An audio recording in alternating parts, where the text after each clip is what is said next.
A few moments later. Halo semuanya, perkenalkan saya Sofia Zara dari kelas 3A Kebidanan, Fakultas Keperawatan dan Kebidanan Universitas Prima Indonesia. Nah, di video kali ini nih saya akan memaparkan materi mengenai pentingnya asupan gizi dalam kehamilan yang beresiko.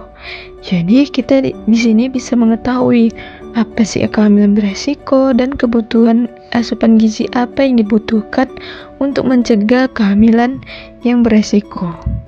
Baik, langsung saja pada slide pertama dapat kita lihat di sini saya akan membawakan judul pentingnya asumsi gizi dalam kehamilan yang beresiko. Jadi di sini saya menerapkan untuk mewujudkan kehamilan yang sehat, ibu aman dan bayi selamat.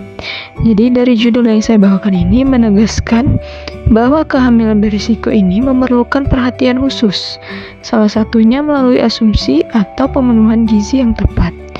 Gizi yang adekuat juga berperan penting dalam menjaga kesehatan ibu, mendukung pertumbuhan janin, serta mencegah komplikasi selama kehamilan dan persalinan. Jadi dengan gizi yang baik, itu diharapkan tercapai tujuan utama pelayanan kebidanan, yaitu kehamilan yang sehat, ibu yang aman, dan bayi yang selamat. Baik, kita langsung saja ke slide yang berikutnya, itu ada pendahuluan. Di sini kita ketahui bahwasannya kehamilan berisiko tinggi masih menjadi penyebab utama komplikasi ibu dan bayi. Berarti kehamilan berisiko tinggi sering berkaitan dengan meningkatnya kejadian komplikasi seperti anemia, preeklamsia, persalinan prematur, hingga kematian ibu dan bayi. Dan kondisi ini masih menjadi masalah kesehatan masyarakat, khususnya di negara berkembang termasuk Indonesia. Kemudian ada masalah gizi memperberat resiko kehamilan. Yang berarti masalah gizi ini seperti anemia ataupun kekurangan energi kronik dapat memperburuk kondisi kehamilan beresiko. Status gizi yang buruk menyebabkan daya tahan tubuh ibu menurunkan dan meningkatkan kemungkinan terjadinya komplikasi selama kehamilan dan persalinan. Lalu ada asupan gizi yang tepat mampu menurunkan morbiditas dan mortalitas ibu serta janin. Yang dimana pemenuhan gizi yang tepat terbukti mampu menurunkan angka kesakitan dan kematian ibu serta janin. Asupan gizi yang baik dapat membantu menjaga kesehatan ibu, mendukung pertumbuhan janin, dan mencegah terjadinya komplikasi kehamilan. Kemudian itu ada pengertian kehamilan berisiko. Jadi kehamilan yang beresiko ini adalah kehamilan yang memiliki kemungkinan lebih besar mengalami komplikasi bagi si ibu maupun si janin. Jadi kehamilan beresiko ini adalah kehamilan yang berpotensi menimbulkan gangguan kesehatan baik pada ibu maupun janin selama kehamilan, persalinan, dan masa nifas. Adapun beberapa faktor, itu ada faktor ibu merupakan usia, paritas, dan status gizi, yang dimana usia ibu terlalu muda ataupun terlalu tua, jumlah persalinan yang banyak, serta status gizi yang buruk dapat meningkatkan resiko komplikasi kehamilan serta kondisi fisik ibu tidak optimal. Kemudian ada faktor penyakit penyerta, yaitu seperti anemia, hipertensi, diabetes, dan penyakit kronis lainnya dapat memperberat kondisi kehamilan dan meningkatkan resiko gangguan pada ibu dan janin. Lalu ada yang ketiga, yaitu faktor sosial dan ekonomi. Dari faktor sosial dan ekonomi ini dapat mempengaruhi akses ibu terhadap pelayanan kesehatan dan pemenuhan gizi sehingga meningkatkan resiko kehamilan bermasalah. Lalu ada contoh kehamilan beresiko. Yang pertama itu ada usia ibu kurang dari 20 tahun atau lebih dari 35 tahun. Yang dimana pada usia kurang dari 20 tahun ini organ reproduksi belum matang secara optimal, sedangkan pada usia lebih dari 35 tahun terjadi penurunan fungsi organ, sehingga resiko komplikasi kehamilan itu meningkat. Yang kedua itu ada anemia dalam kehamilan.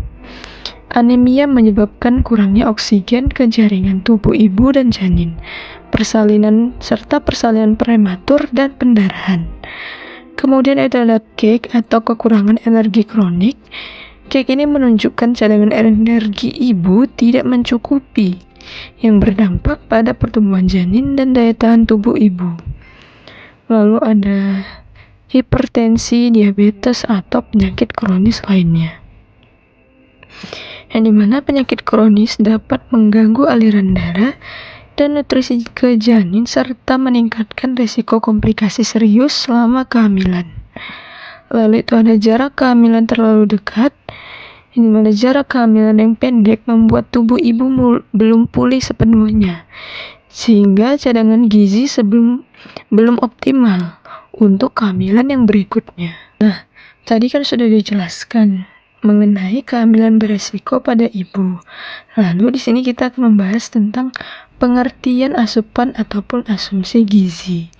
Jadi, asumsi gizi ini adalah jumlah atau kualitas zat gizi yang dikonsumsi ibu hamil untuk memenuhi kebutuhan tubuh ibu serta pertumbuhan si janin. Yaitu, asupan gizi ini mencerminkan kecukupan zat gizi yang dibutuhkan ibu hamil untuk menjaga kesehatannya dan mendukung pertumbuhan janin. Yaitu meliputi zat gizi makro.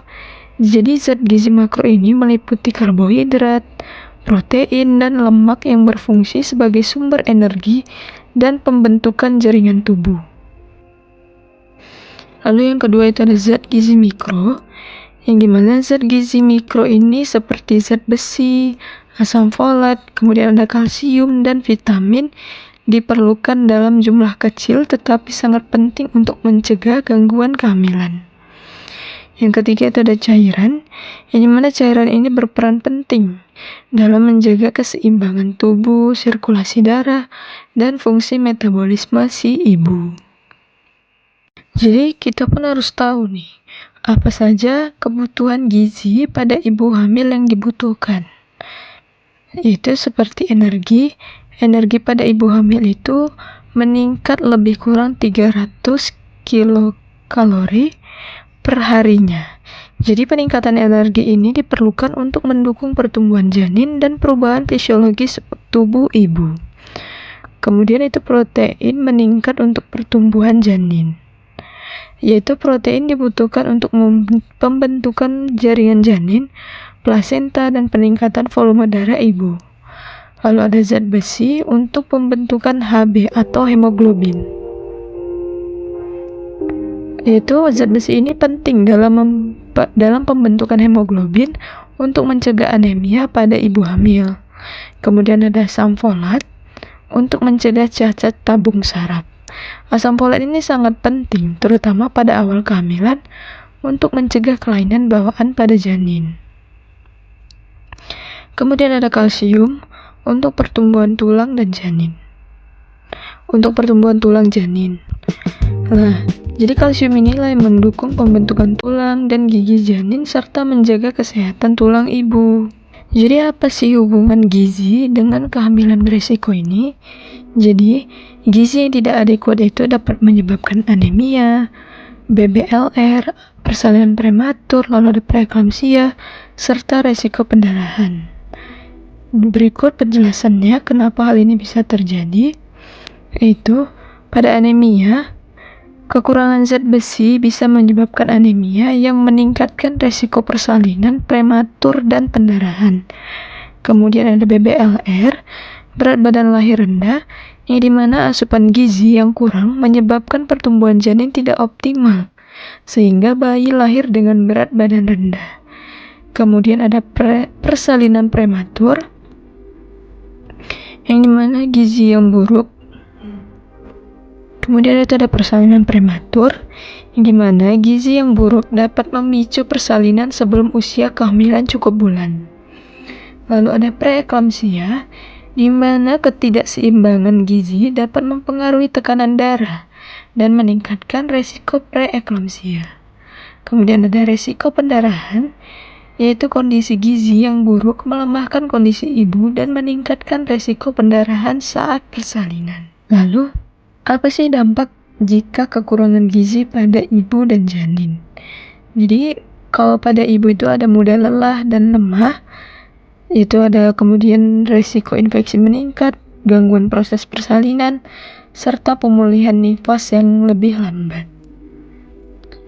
Jadi pada ibu itu mudah lelah dan lemah dikarenakan kekurangan energi dan zat gizi menyebabkan ibu cepat lelah dan tidak bertenaga. Kemudian ada risiko infeksi meningkat, yang dimana daya tahan tubuh ibu itu menurun sehingga lebih mudah terserang penyakit. Kemudian ada gangguan proses persalinan. Kondisi fisik ibu yang lemah dapat menyebabkan persalinan lambat serta adanya komplikasi.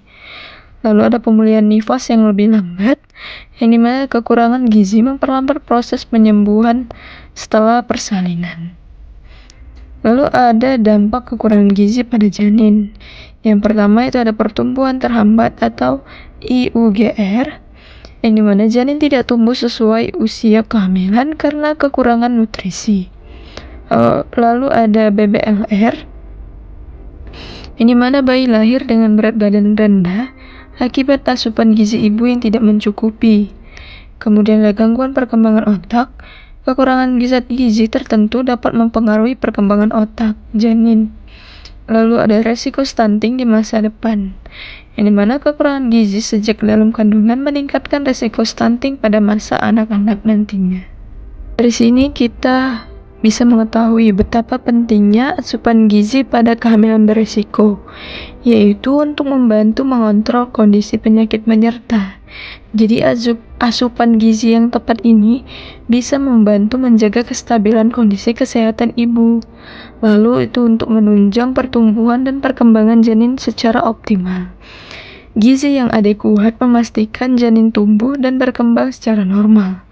Kemudian itu mengurangi komplikasi persalinan, yang dimana status gizi yang baik menurunkan risiko komplikasi saat persalinan, serta meningkatkan kualitas ibu dan bayi, yang dimana ibu lebih sehat dan bayi memiliki peluang tumbuh kembang yang jauh lebih baik. Nah, di slide selanjutnya ini saya lampirkan beberapa daftar pustaka ataupun referensi saya untuk menyampaikan materi betapa pentingnya asupan gizi pada kehamilan beresiko. Apapun yang dapat saya sampaikan ini semoga bermanfaat bagi kita semua dan bisa menjadi ilmu baru buat kita semua dan bermanfaat bagi kedepannya. Lebih dan kurangnya saya mohon maaf jika saya ada salah pengucapan ataupun salah kata, saya ucapkan mohon maaf. Dan sekali lagi saya ucapkan terima kasih kepada teman-teman semua yang sudah menonton video ini. Bye-bye. Oke teman-teman, terima kasih sudah menonton videonya.